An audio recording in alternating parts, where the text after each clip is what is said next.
uh, Harvey and Wendell escaping. Harvey and Wendell escaped the holiday house, and they almost died. They were almost eaten by Karna, but they made it out.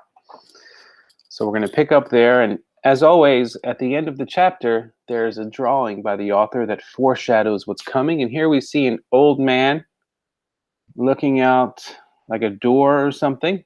Looks pretty old. Any ideas? Anybody want to take a guess at what this means or who this might be? Anybody? Any brave souls out there want to shout out a guess? No, that's okay. Maybe you want to write it down. You want to write a guess in the chat? Or maybe you just want to keep it to yourself. But we're going to find out real soon. So this is chapter 14, called Time Was. It took the boys an hour to reach the center of town. And there, given that their houses lay in opposite directions, they parted company. They exchanged addresses before they did so, promising to contact each other in a day or two so they could each support the other's account of the holiday house. It'd be difficult to make people believe all that had happened to them, but they'd perhaps have a better chance if two voices told the same tale. "I know what you did back there," Wendell said just before they parted. "You saved my life." "You would have done the same thing for me," Harvey said. Wendell looked doubtful. "I might have wanted to," he said, somewhat abashed. "But I've never been very brave." "We escaped together," Harvey said. "I couldn't have done it without you." "Really?" "Really." Wendell brightened at this. "Yeah," he said. "I guess that's right. Well, be seeing you." And with that, they went their separate ways. It was still several hours before daybreak, and the streets were virtually deserted. So for Harvey, it was a long, lonely trudge home. He was tired and a little saddened by his farewell to Wendell, but the thought of the welcome he'd get when he reached his own doorstep put a spring in his heels. Several times he wondered if he'd gone astray, because the streets he passed through were unfamiliar. One neighborhood was extremely fancy. The houses and the cars parked outside them looked slicker than anything he'd set eyes on. Another was virtually a wasteland, the houses half rubble, the streets strewn with rubbish. But his sense of direction served him well. As the east began to pale and the birds in the trees started their twitterings, he rounded the corner of his street, his weary legs broken into a joyful dash, and brought him to the step, panting for breath and ready to fall into his parents' arms. He knocked on the door.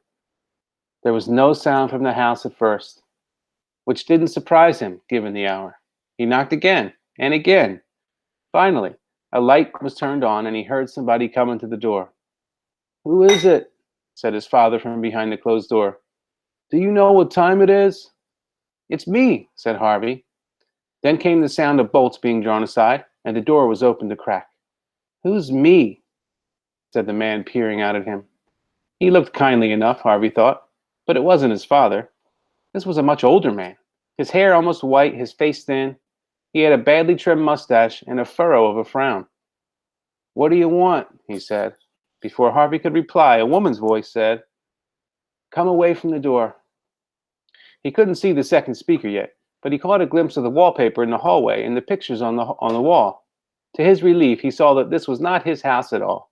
He'd obviously made a simple mistake and knocked on the wrong door. "I'm sorry," he said, backing away. "I didn't mean to wake you up." "Who you looking for?" the man wanted to know, opening the door a little wider. "Are you one of the Smith kids?" He started to dig in the pocket of his dressing gown and brought out a pair of spectacles. He can't even see me properly, Harvey thought. Poor old man. But before the spectacles reached the bridge of the man's nose, his wife appeared behind him, and Harvey's legs almost folded up beneath him at the sight of her. She was old, this woman, her hair almost as colorless as her husband's, and her face even more lined and sorrowful. But Harvey knew that face better than any on earth. It was the first face he'd ever loved. It was his mother. "Mom?" he murmured. The woman stopped and stared out through the open door at the boy standing on the step, her eyes filling up with tears. She could barely breathe the word she said next. "Harvey? Mom, it is you, isn't it?" By now the man had put on his spectacles and peered through them with his eyes wide. It's not possible, he said flatly. This can't be Harvey. It's him, said his wife. It's our Harvey. He's come home. The man shook his head. After all these years, he said, he'd be a man by now. He'd be a grown man. This is just a boy. It's him, I tell you. No, the man replied, angry now. It's some prank. Somebody trying to break our hearts, as if they're not broken enough. He started to slam the door, but Harvey's mom caught hold of it. Look at him, she said. Look at his clothes. That's what he was wearing the night he left us. How do you know? You think I don't remember? It's 31 years ago, said Harvey's father, still staring at the boy on the step. This can't be. He faltered as slow recognition spread over his face. Oh, my Lord, he said, his voice dropping to a hoarse whisper. It is him, isn't it? I told you, his wife replied. Are you some kind of ghost? He asked Harvey. Oh, for goodness sake, Harvey's mom said. He's no ghost. She slipped past her husband and out on the step. I don't know how it's possible, and I don't care, she said, opening her arms to Harvey. All I know is, our little boy's come home to us. Harvey couldn't speak. There were too many tears in his throat, and in his nose and his eyes. All he could do was stumble into his mother's arms. It was wonderful to feel her hands stroke his hair and her fingertips, and her fingers wipe his cheeks. Oh, Harvey, Harvey, Harvey, she sobbed. We thought we'd never see you again. She kissed him over and over again. We thought you'd gone forever. How's this possible? His father still wanted to know. I kept praying, his mother said. Harvey had another answer, though he didn't voice it. The moment he set eyes on his mother, so changed, so sorrowful, it was instantly clear what a terrible trick Hood's house had played upon them all. For every day he'd spent there, a year had gone by in the real world. Every morning, while he played in the spring warmth, months had passed. In the afternoon, while he lazed in the summer sun, the same. And those haunted twilights, which had seemed so brief, had been another span of months. As had the Christmas nights, full of snow and presents. They'd all slipped by so easily. And though he had only aged a month, his mom and dad had lived in sadness for 31 years, thinking that their little boy had gone forever. That had almost been the case. If he'd remained in the house of illusions, distracted by its petty pleasures, a whole lifetime would have gone by here in the real world, and his soul would have become Hood's property. He would have joined the fish circling in the lake, and circling, and circling. He shuddered at the thought. You're cold, sweetie, his mother said. Let's get you inside. He sniffed hard and cleared his tears with the back of his hand. I'm so tired, he said. I'll make a bed for you straight away.